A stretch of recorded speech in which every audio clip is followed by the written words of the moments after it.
Delhi car blast కేసులో దర్యాప్తు కొనసాగుతోంది. అయితే డాక్టర్ ఉమర్ కు సంబంధించిన మరో వీడియో విడుదల చేశారు అధికారులు.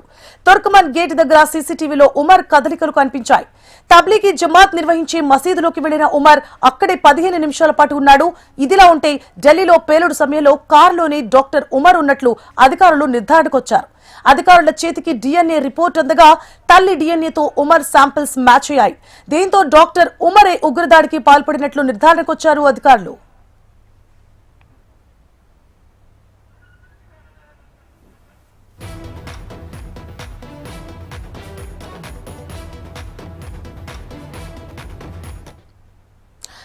ఢిల్లీ కార్ బ్లాస్ట్ కేసులో దర్యాప్తు కొనసాగుతోంది. అయితే డాక్టర్ ఉమర్ కు సంబంధించిన మరో వీడియో విడుదల చేశారు అధికారులు. తుర్కమన్ గేట్ దగ్గర సీసీటీవీలో ఉమర్ కదలికలు కనిపించాయి. తబ్లీగీ జమాత్ నిర్వహించే మసీదులోకి వెళ్లిన ఉమర్ అక్కడే 15 నిమిషాల పాటు ఉన్నాడు. ఇదిలా ఉంటే ఢిల్లీలో పేలుడు సమయంలో కారులోనే డాక్టర్ ఉమర్ ఉన్నట్లుగా అధికారులు నిర్ధారణకొచ్చారు. పూర్తి డీటెయిల్స్ ని ఢిల్లీ నుంచి మా ప్రతినిధి ఆర్కే ఫోన్ లైన్ లో అందించడానికి సిద్ధంగా ఉన్నారు. ఆర్కే, ఇక ఉమర్ కి సంబంధించి అనేక విషయాలు బయటపడుతున్నాయి. ఉమర్ చూసుకున్నట్టుగైతే ఇప్పటికే దాదాపుగా అన్ని చోట్ల సీసీ కెమెరాలకు పట్టుబడ్డాడు. చాలా చోట్ల ఒక మసీద్ రామ్లీలా మైదాన్ దగ్గరలో ఉన్నటువంటి ఒక మసీదులోకి వెళ్లి కొద్దిసేపు 10 నిమిషాలు ఈ దాడికి ముందు అక్కడ స్పెండ్ చేసినట్లు సమాచారం. 2 కార్లుని ఉమర్ పేరు మీద ఉన్నాయి. అలాగే ఉమర్ డిఎన్ఏ వాళ్ళ అమ్మ డిఎన్ఏకి మ్యాచ్ అయింది. దాని ప్రకారం చూసినట్టుగైతే ఈ బ్లాస్ట్ లో చనిపోయింది ఉమరే అని క్లియర్ కట్ గా తెలిసిపోతుంది. మరి ఈ బ్లాస్ట్ వెనుకతలో ఉమర్ హస్తం ఉంది, ఉమరే ఈ బ్లాస్ట్ చేశాడు, అందులో చనిపోయాడు అనేది క్లియర్ గా తెలిసిపోయింది. దీంతో ఈ దర్యాప్తును చాలా వేగవంతంగా ముందుకు తీసుకువెళ్లాలని కేంద్ర కేబినెట్ డిసైడ్ చేసింది. ప్రధానమంత్రి ఈ అంశానికి సంబంధించి చాలా సీరియస్ గా ఉన్నారు. ఎట్టి పరిస్థితుల్లో కూడా దోషులను వదిలేది లేదు అని చెప్పేసి ప్రైమ్ మినిస్టర్ చెప్తున్నారు. మరోవైపు ఎన్ఐఏ అలాగే అన్ని దర్యాప్తు సంస్థలన్నీ తమ విచారణను వేగవంతం చేశాయి. మరి దీంతో పాటు ఇక ఉమర్ తో పాటు ఇంకెంతమంది ఉన్నారు, ఎవరెవరు ఉన్నారు, ఎక్కడ ఉన్నారు అనే అంశానికి సంబంధించి కూడా పూర్తి సమాచారం ఏజెన్సీస్ సేకరిస్తున్నాయి. మరి దీనికి సంబంధించి అంటే ఇంకెక్కడెక్కడ దేశంలో పేలుళ్లు సంభవించడానికి అవకాశాలు ఉన్నాయి, వాటిని ఎలా నిరోధించాలి, ఇంకా ఎంతమందిని పట్టుకోవాలి, ఏ రకంగా ఎవరెవరికి ఇంకా టచ్ లో ఎవరెవరు ఇక్కడ దీని నుంచి ఎస్కేప్ అయ్యారనే అంశానికి సంబంధించి కూడా డీప్ గా చర్చలు జరుగుతుంది, డీప్ గా ఇన్వెస్టిగేషన్ జరుగుతుంది. ఒక యూనివర్సిటీలో కూడా ప్రధానంగా ఎన్ఐఏ సోదాలు చేస్తున్నట్లు తెలుస్తోంది. ఒక ప్రొఫెసర్ కూడా పరారీలో ఉన్నాడు. మరి దీనికి మూలాలు యూనివర్సిటీ అంటే విద్యా సంస్థల నుంచి కూడా బయటపడుతున్న క్రమం కనిపిస్తోంది. మరి యూనివర్సిటీలకి సంబంధించి ఎన్ఐఏ ఎలాంటి దర్యాప్తు కొనసాగించే అవకాశాలు ఉన్నాయి? అయితే యూనివర్సిటీస్ లో కొంతమంది ప్రొఫెసర్స్ కూడా తో పాటు కొంతమంది ముస్లిం విద్యార్థుల ప్రమేయం కూడా ఇందులో ఉన్నట్టు సమాచారం అందుతోంది. ఈ మేరకు యూనివర్సిటీలో గట్టి నిఘాను ఏర్పాటు చేశారు. ప్రస్తుతానికి ప్రొఫెసర్ పరారీలో ఉన్నారు, మిగతా వాళ్ళు పట్టుకుంటున్నారు. మనం చూసుకున్నట్టుగైతే నిన్న ఒక మహిళ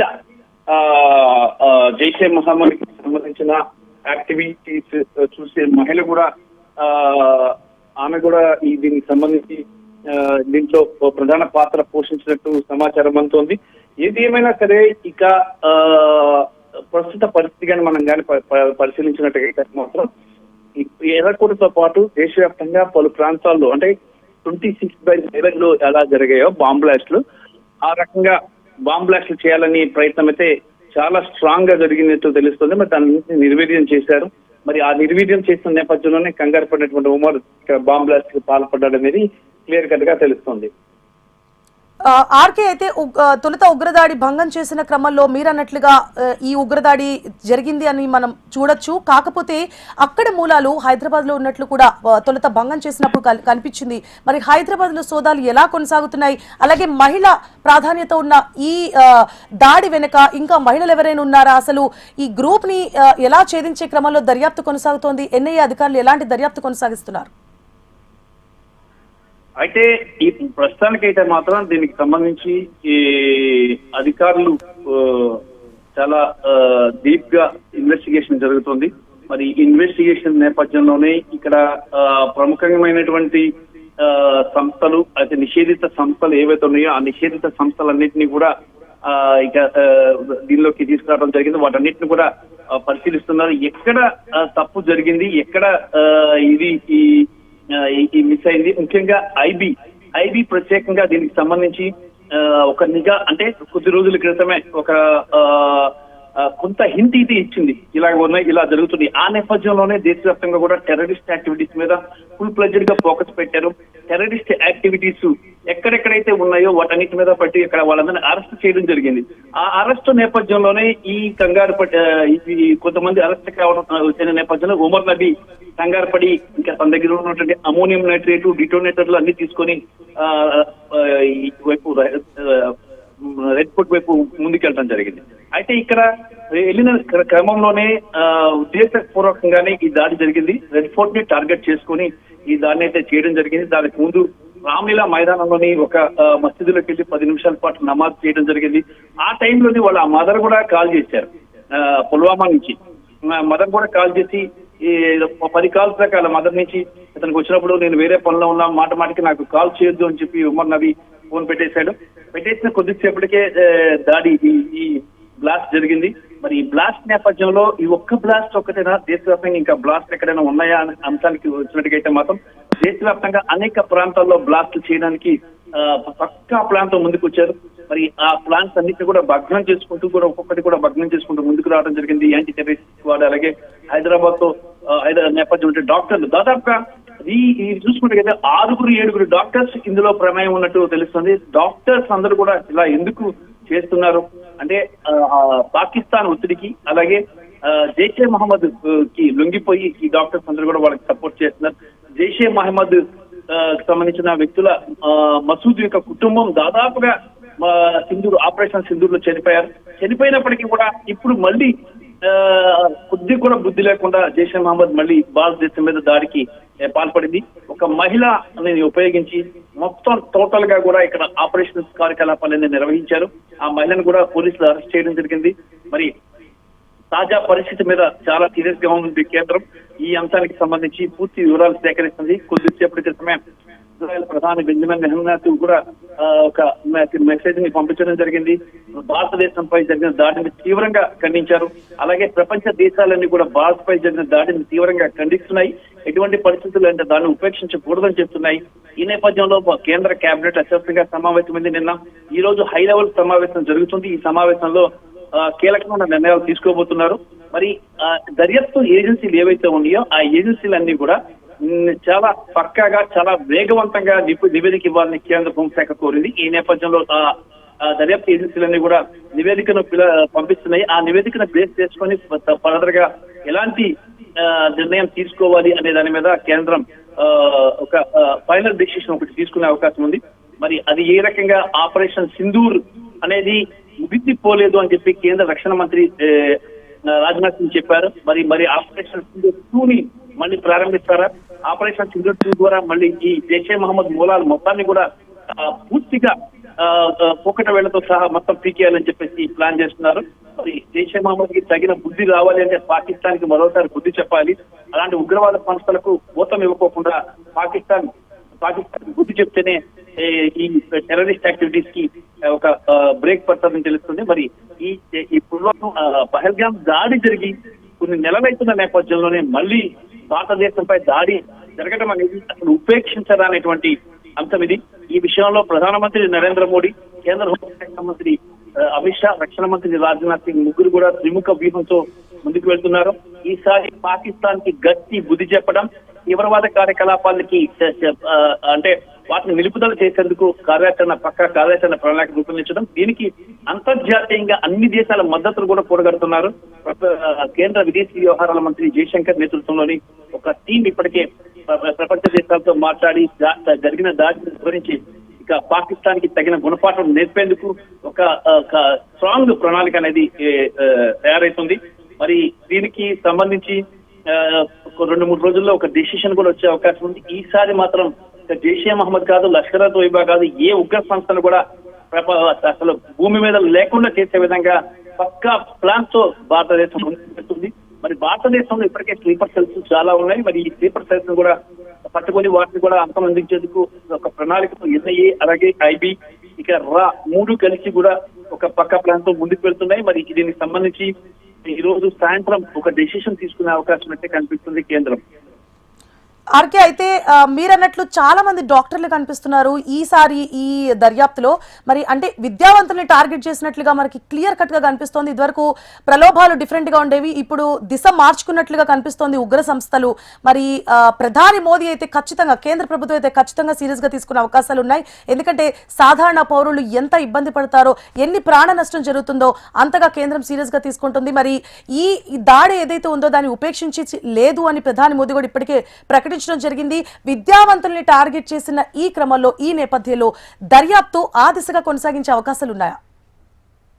అంటే ఈ గతంలో దాడులకి ఈ దాడులకి కొంత తేడా ఉంది. మరి ఈసారి మాత్రం వాళ్ళు చాలా చాకచక్యంగా డాక్టర్ని ఎంచుకున్నారు.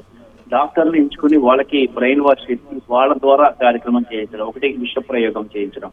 దేశవ్యాప్తంగా స్కూల్స్, కాలేజెస్, చారిటీస్, అలాగే మార్కెట్ అండ్ ఫుడ్ స్టాల్స్ ఎంచుకోవడం జరిగింది. వీటికి యూత్ ఎక్కడ బాగా రష్ ఉంటుందో అక్కడ వీటిని ప్రయోగించాలని చెప్పేసి ప్రయత్నం చేస్తాం. అందుకనే ఒక విషాన్ని, ఒక స్పిరిట్ ని తయారు చేసి దాన్ని మొత్తంగా కూడా దేశవ్యాప్తంగా కూడా ఒక భారీ విధ్వంసానికి, బయో వార్ ని క్రియేట్ చేయడానికి ప్రయత్నం చేశారు. మరి అది స్టార్టింగ్ లోనే కనిపెట్టడం వల్ల కొంతవరకు జాగ్రత్తగా అప్రమత్తమైంది భారత ప్రభుత్వం. కేంద్రం ఇప్పటికే దేశవ్యాప్తంగా అన్ని రాష్ట్రాలకు అలర్ట్ జారీ చేసింది. ప్రతి చోట కూడా చాలా అప్రమత్తంగా ఉండాలా, నిఘా సంస్థలు చాలా గట్టిగా పనిచేయాలా. దాంతో పాటు వాళ్ళ రాష్ట్రాల్లో జరుగుతున్న ఏ మాత్రం అనుమానం వచ్చిన వాళ్ళు కూడా అదుపులోకి తీసుకొని ఈ ఇన్వెస్టిగేషన్ చేయాలా, వాళ్ళని అవసరమైతే అరెస్ట్ చేయాలని చెప్పేసి కూడా ఆదేశాలు జారీ చేసింది. మరోవైపు యూత్ రకంగా, ముఖ్యంగా యూత్ ని టార్గెట్ గా చేసుకొని ఉగ్ర సంస్థలు ముందుకు వెళ్తున్నాయి. కాబట్టి యువతకు ఒక చైతన్యం తీసుకురావాలా. దాంతో పాటు ఇక్కడ ఎవరైతే ఈ కార్యకలాపాలకు పాల్పడుతున్నారో వాళ్ళని, అలాగే ఆ యూనివర్సిటీస్ ఏవైతే ఉన్నాయో ఆ యూనివర్సిటీ మీద నిఘా పెట్టించి వాళ్ళని కూడా అదుపులోకి తీసుకోవాలని చెప్పేసి కూడా ఇప్పటికే కేంద్రం అన్ని రాష్ట్రాలకు ఆదేశాలు జారీ చేసింది. మరి ఇక విఐపీల భద్రత విషయానికి వస్తే, విఐపీల భద్రత విషయంలో కూడా ఇక్కడ రాజీ పడకుండా అందరికీ తగిన భద్రత కల్పించాలని కూడా ఇక్కడ కేంద్రం ఆదేశాలు జారీ చేసింది. దీంతో రాష్ట్రాలు అప్రమత్తమయ్యాయి.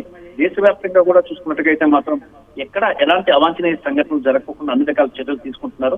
మరి కేంద్రం ఇచ్చిన ఆదేశాల నేపథ్యంలో ఇక రాష్ట్రాలు కూడా వివిఐపీల భద్రతను పెంచింది, కీలక కట్టడాల భద్రతను పెంచింది.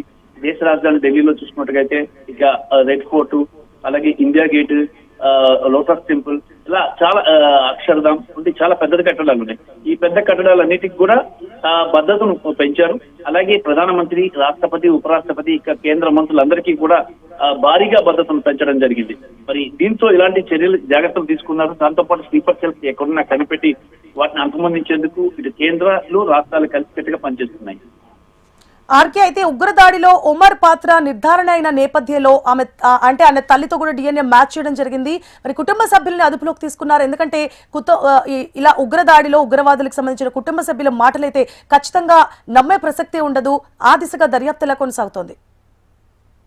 అంటే ఇక్కడ ఏమైందంటే, నిన్న పీడీపీ నేత మహబూబా ముఫ్తీ కూడా, పీడీపీ చీఫ్ మహబూబా ముఫ్తీ ఒక విషయాన్ని చెప్పారు. జమ్మూ కాశ్మీర్ వేదికగా ఆమె ఒక అనౌన్స్మెంట్ కూడా చేయడం జరిగింది. ఇప్పుడు తల్లిదండ్రులని హెరాస్మెంట్ ఎక్కువ చేస్తున్నారు.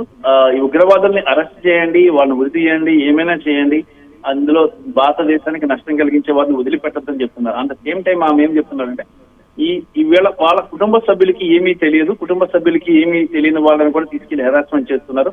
కుటుంబ సభ్యులు కూడా ఎంతవరకు వాళ్ళని హెరాస్మెంట్ చేయొద్దు అని చెప్తున్నాయి. కాకపోతే ఇక్కడ ఏంటంటే, కుటుంబ సభ్యులు కూడా నిజాలు చెప్తున్నారా లేదా అనేది కూడా ఇంపార్టెంట్. ఇది దేశ భద్రతకి సంబంధించిన విషయం.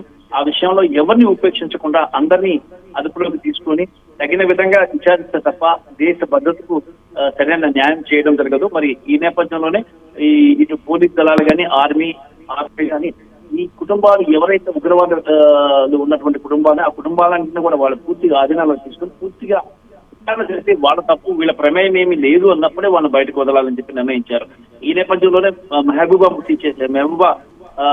చేసినటువంటి వ్యాఖ్యలు కొంత దుమారం లేపుతున్నాయి. మరి ఈ ఇన్వెస్టిగేషన్ సరిగా సాగాలన్నా, తీవ్రవాదులను పట్టుకోవాలన్నా ఆ కుటుంబ సభ్యులు సహకరించాలా, వాళ్ళు ఎంతవరకు సహకరిస్తారు అనేది కూడా ఇక్కడ ప్రశ్నార్థకంగా మారింది. మరి అయితే ఎవరైతే మెయిన్ నిందితుడు ఉన్నాడో, బాంబు బ్లాస్ట్ చేసినటువంటి డాక్టర్ ఉమర్ నబీ ఉన్నాడో, ఆయన కుటుంబ సభ్యులు మేము పూర్తిగా సహకరిస్తాం, పూర్తిగా చెప్తాం. అయితే దీనికి సంబంధించి అధికారులు వాళ్ళని హెరాస్మెంట్ చేస్తున్నారు అనేది కూడా బయటకు వచ్చింది. మరి దానికి సంబంధించి రాజకీయ రంగు పులుపుకునే అవకాశం కూడా కనిపిస్తుంది. మెహబూబా చేసినటువంటి వ్యాఖ్యలు కొంత రాజకీయ దుమారం లేపుతున్నాయి. అయినప్పటికీ కూడా దేశ భద్రత, దేశ అనేది చాలా ఇంపార్టెంట్. దేశ రాజధాని ఢిల్లీని టార్గెట్ గా చేసుకుని ఇలాంటి ఈ దుశ్చర్యలకు పాల్పడిన వారిని ఎట్టి పరిస్థితుల్లో కూడా వదలద్దు అని చెప్పేసి ప్రజల నుంచి విన్నపాలు వస్తున్నాయి. పహల్గామ్ ని మర్చిపోక ముందే ఇలా రెడ్ ఫోర్ట్ దగ్గర ఒక ఛాలెంజ్ ని విసరటం అనేది నిజంగా చాలా పెద్ద సాహసం చేశారు తీవ్రవాదులు. మరి దీనికి తగిన మూల్యం చెల్లించుకోవాల్సి ఉంటుంది. మరి దానికి వంతపాడే దేశాలకు కూడా తగిన విధంగా బుద్ధి చెప్పాల్సిన అవసరం ఉందనేది ప్రజల నుంచి ముక్త కంఠంతో వినిపిస్తుంది. Right, thank you for the updates RK.